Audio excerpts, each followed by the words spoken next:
Beh, insomma, una bella notizia. Praticamente questa mattina, anzi ieri, scusate, il 28, è stata pubblicata la determinazione dirigenziale numero 721-2023, che è relativa alla liquidazione del fondo per il sostegno all'accesso alle abitazioni in locazione FSA Covid per l'anno 2022, per un importo complessivo di 316.000 euro, 649,29. Agli uffici sono pervenute 452 domande, delle quali 365 sono ammesse alla liquidazione. Quindi praticamente c'è l'assessore Sandro Marangon che è contento di questa prima tranche, è un aiuto per le tante famiglie in difficoltà, che sia per pagare i canoni in affitto oppure compensare le perdite economiche che sono state, diciamo, per la pandemia del Covid.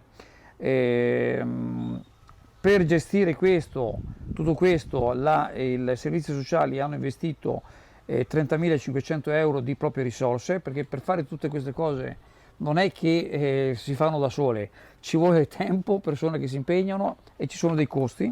Ovviamente sono ben contenti di avere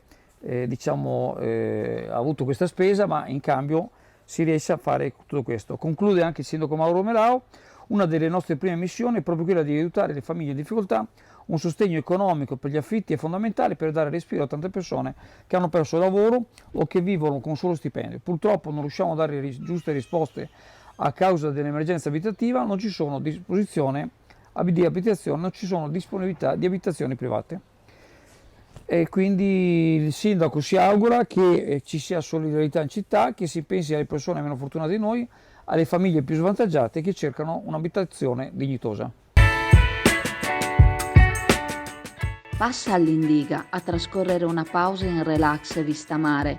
All'Indiga troverai dell'ottimo gelato artigianale, gusti tradizionali e novità per deliziare il tuo palato.